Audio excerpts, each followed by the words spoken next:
Tu dizes, eu sou rei, eu para isso nasci, e para isso vim ao mundo, para dar testemunho da verdade. E todo aquele que é da verdade ouve a minha voz. Com estas palavras, Jesus Cristo proclama o seu reinado. Ele é rei. E sobre este tema eu gostaria de meditar um pouco com vocês hoje, colocando as fundamentações na Sagrada Escritura e no próprio ensinamento da igreja, e depois em que consiste esse reino de Cristo e os seus frutos com relação a todos nós. Isaías, o profeta, no Antigo Testamento já anunciava um grande reinado. Falando do Messias, ele chamava de o Pai do futuro século. Quando o anjo anunciou a Maria, disse do filho gerado no ventre dela, ele será grande e será chamado Filho do Altíssimo, e o Senhor Deus lhe dará o trono de Davi seu pai, e reinará eternamente na casa de Jacó, e o seu reino não terá fim. Ao começar a pregação, Jesus Cristo já anuncia o seu reino, e fala do reino de diversas formas. Fazer penitência, porque já chegou para vós o reino de Deus. Nas parábolas fala em diversos momentos a respeito do reino. E esperavam realmente que viesse um rei. O povo esperava um rei político que viesse trazer a libertação de Israel do jugo dos romanos. Outros esperavam um rei triunfador, que viesse transformar o mundo pelo poder, seu poder político, o poder das armas. Mas é exatamente ali na cruz que Jesus Cristo vai mostrar o seu reinado. E ele fala do reino e da importância de estarmos neste reino. E quando nos ensina a rezar, ele diz para nós falarmos ao Pai: venha a nós o vosso reino. E ele está ali, subindo ao céu, e fala exatamente desse reino. Todo o poder me foi dado no céu e na terra, ide pelo mundo inteiro e fazei de todos discípulos meus. Sempre falando do reino. Mas em que consiste esse reino de Jesus? É, em primeiro lugar, um reino espiritual. Um reino que, para entramos pela fé e entramos pela conversão. Fazei de todos discípulos meus e batizai, em nome do Pai, do Filho e do Espírito Santo. Fazei penitência, é um reino de penitência. É um reino que transforma o coração do homem, como nós vemos nas bem-aventuranças. Bem-aventurados os pobres de espírito, porque deles é o reino dos céus.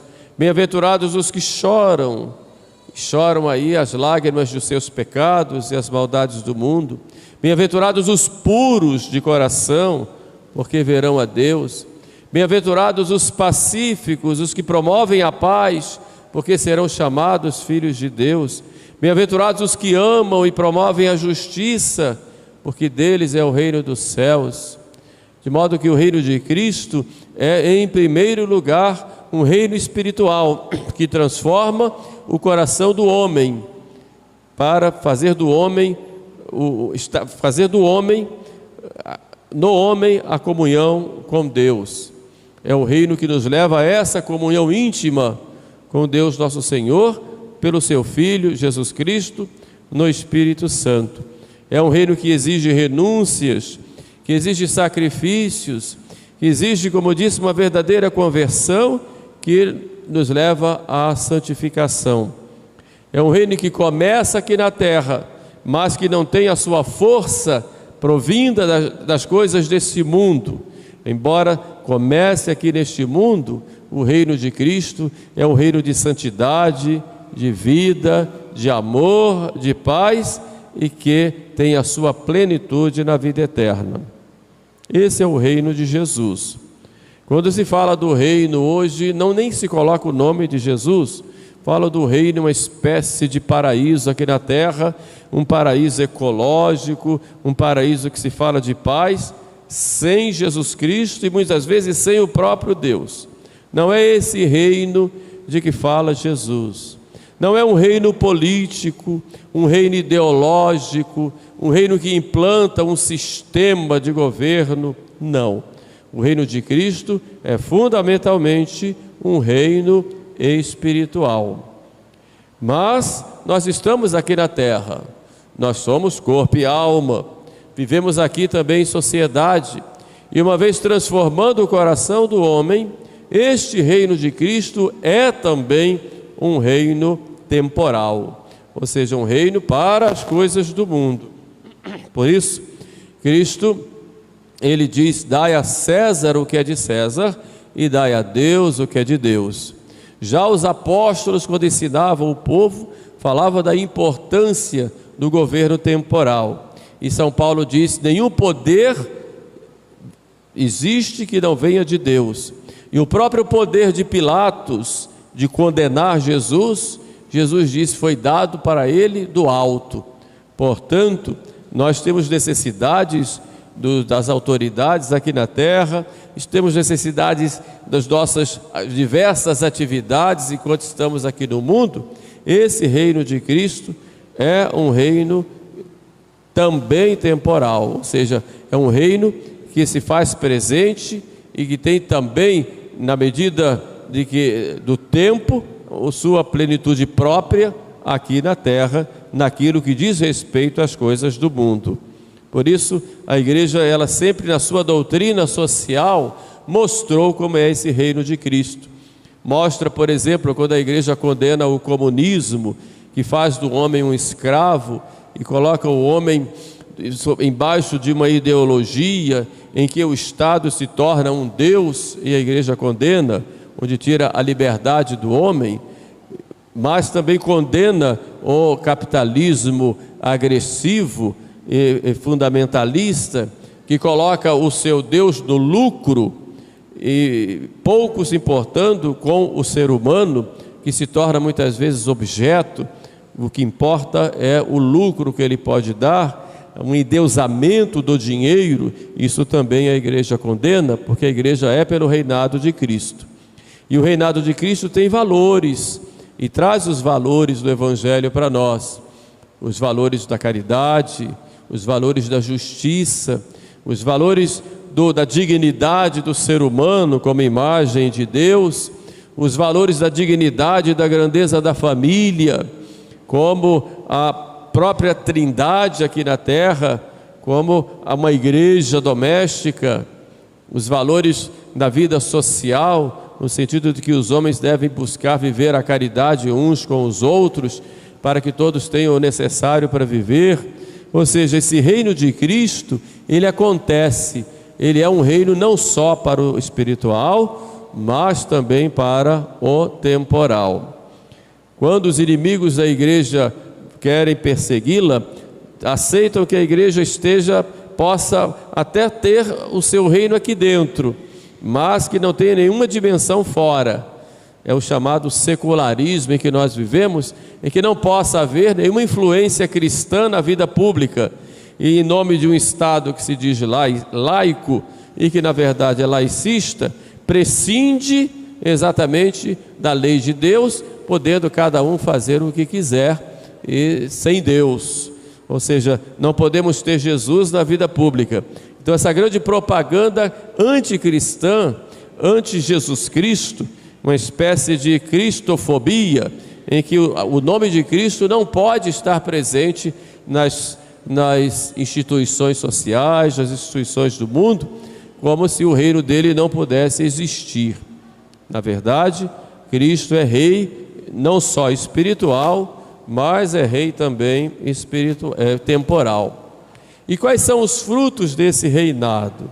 O primeiro fruto desse reinado é um fruto com relação à própria vida da igreja. A igreja que tem o seu direito, a liberdade para cumprir a sua missão. Então o reino de Cristo acontece na igreja, mostrando que nós temos como igreja direitos de cumprir a nossa missão no mundo. Então a igreja tem direito de educar os seus filhos, tem direito de ensinar, direito de ter escolas para educar os filhos dos cristãos e dos católicos segundo a fé católica, segundo os valores do Evangelho. A igreja tem direito de evangelizar, a igreja tem direito de ter suas obras de caridade, a igreja tem direito de, dentro da sociedade, ser o sal da terra e luz do mundo. É um direito que a igreja tem, e esse direito provém do reinado social de nosso Senhor Jesus Cristo. Nós não podemos nunca abdicar desse reino. Podemos, como igreja, sermos massacrados pela sociedade, massacrados até pelos diversos sistemas, porém, nunca podemos abrir mão do direito que nós temos de conduzir nossas almas para o céu. Não podemos abrir mão de maneira nenhuma de pregarmos a nossa fé, mesmo que nos persigam, mesmo que digam que nossa doutrina não é politicamente correta, mas nós temos o direito de dizer o que é certo, o que é errado, o que é pecado, o que não é pecado, mesmo que tenhamos perseguições por causa disso. Então, a igreja não pode abrir mão de pregar a sua doutrina, é um direito nosso, um direito do reinado de Jesus Cristo. E nós seguimos isso com amor, mas seguimos também com firmeza. Está chegando o tempo em que esse direito está sendo cerceado em muitos lugares, em que nós, se dissermos que uma coisa é pecado, nós podemos até ser perseguidos como pessoas que estão discriminando umas às outras. Isso não é correto, porque é um direito da igreja implantar o reinado social de nosso Senhor e, sobretudo, de ensinarmos a nós, os nossos jovens, nossos filhos, formarmos nossas famílias. É um direito que a igreja tem, que provém desse reinado de nosso Senhor. Também é um direito dos fiéis se associarem, e nessas associações que os fiéis têm, poderem propagar o reinado de Jesus Cristo.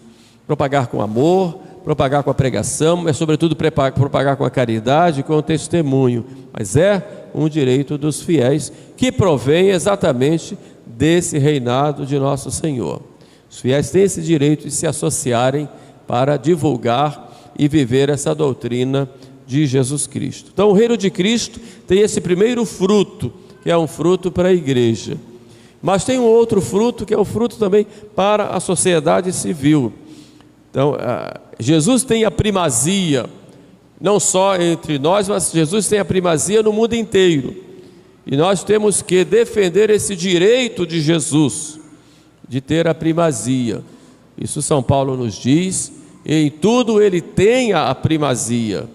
Todo o poder me foi dado no céu e na terra.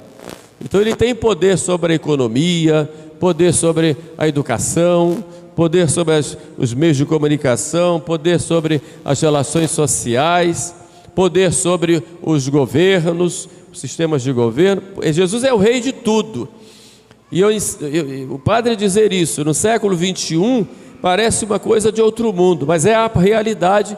E esse reino que foi tomado de Jesus. Jesus foi descoroado, sobretudo depois da Revolução Francesa, quando se pregou o secularismo, a proibição da ação de cristã na vida pública. O reinado de Cristo foi vilipendiado, mas ele continua rei, e nós somos súditos desse reino. Os princípios cristãos é que deve estar em todos os lugares, e em todas as relações sociais. Os valores humanos e valores morais que estão no Evangelho, esses devem imperar em todas as relações sociais. Por isso, o reino de Cristo nos leva a termos um compromisso com o estabelecimento das leis segundo os princípios cristãos. Uma lei que vá contra a lei natural e a lei do Evangelho é uma verdadeira violência que se faz ao homem. A lei ela tem que ser racional. Se ela vai contra aquilo que é da própria ordem natural das coisas, ela é uma violência, não é? Porque ela é irracional. Então toda lei que não vai de acordo com a lei natural e com a lei de Cristo tem essa irracionalidade. Mesma coisa, qual é a função da autoridade autoridade temporal? É trabalhar para o bem comum, para que a sociedade possa alcançar o seu fim último.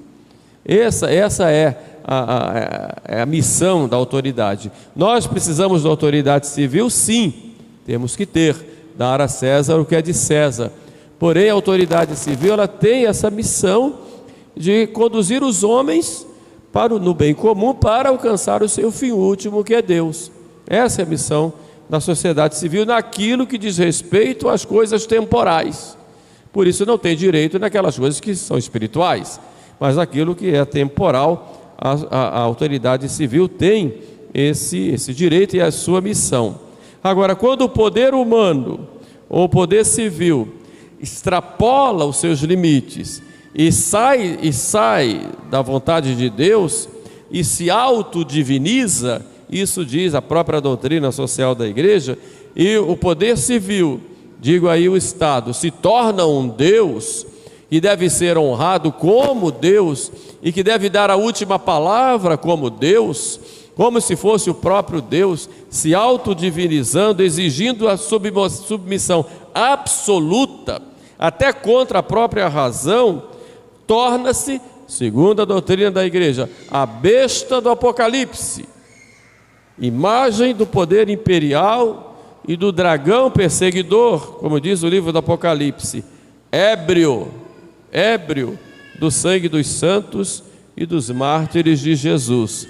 Por isso, dar a Deus o que é de Deus, dar a César o que é de César, dentro cada um dos limites. Deus é para todos e César tem suas finalidades que deve estar a serviço da lei de Deus. Então, o reinado social de Cristo ordena todas as coisas para que em tudo, todas as relações sociais, todas as instituições humanas estejam inspiradas no Evangelho, nos valores cristãos, que são valores que vêm da lei natural também e são valores trazidos por Jesus Cristo. Mas o reinado de Cristo tem seus frutos também na nossa vida, como fiéis, como cristãos.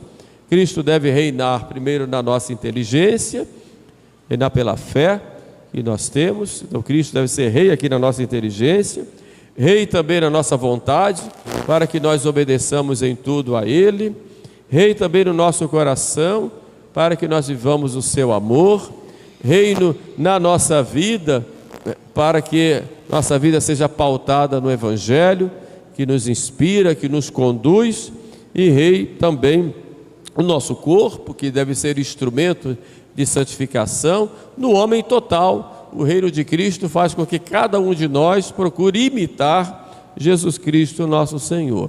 Então nós somos, pelo batismo, súditos desse reino, reino que nos faz santos, reino que nos conduz à vida eterna, mas é um reino que não está fechado aos problemas do mundo e que deve se instalar no mundo como um reino de justiça, de amor, de paz, sempre em vista de algo muito maior, que é a vida eterna. Então nós não podemos ignorar e prescindir desse reino de Jesus. Então quando a igreja ela institui uma festa de Cristo Rei, é para nos chamar a atenção que nós o reconhecemos e que ele é o Rei de todas as coisas, que tem todo o poder, tem toda a primazia, e que nós, como súditos do seu reino, devemos estar dispostos a ver esse reino dentro de nós e espalhar esse reino por toda parte. Na história da igreja nós vamos ver muitos exemplos de pessoas que deram a vida por causa de Jesus. Já no começo, quando era obrigado a oferecer incenso ao imperador ou morrer, os cristãos preferiam a morte. Só que às vezes o imperador mudava de nome, era uma outra coisa, um ídolo. Então o povo preferia morrer do que se entregar à idolatria. E hoje existem muitas idolatrias no mundo, né? E nós temos que ter o cuidado que o nosso rei é Jesus. No início do século 20, 1923, tomou conta lá do México o comunismo de Cáliz e começou a perseguir a igreja. Imagine, os mexicanos, quase 100% de católicos, de repente, por causa da perseguição de Cáliz, tiveram as igrejas todas fechadas e o culto público proibido. E os inimigos de Deus e da igreja querem proibir o culto público e proibir que os fiéis tenham a Eucaristia, tenham os sacramentos. E os padres começaram a atender de modo escondido daqui e dali, as igrejas todas fechadas e sem poder ter atendimento algum, e os padres se disfarçavam. Destacou-se entre eles um padre chamado Miguel Pró, um padre mexicano que muito nos inspira, e saía disfarçado de pedreiro, de jardineiro, de bombeiro, de pintor, e o povo, muita gente conhecia, e ele chegava lá com uma caixa de massa numa casa, e as pessoas diziam: entra, eu preciso aqui de um pedreiro, e ele entrava, só que dentro dele já tinha lá seu cálice, as hóstias, vinho, e escondidos ali tinha a missa, atendia às confissões, e por ali faziam tudo, né? E assim foi, denunciaram, ele terminou fugindo daqui e dali, despistou muitos policiais, e muita gente foi atendida, até que um dia pegaram o padre Pró e quiseram obrigá-lo a renunciar à fé, e ele não renunciou, e ele só dizia: viva Cristo Rei.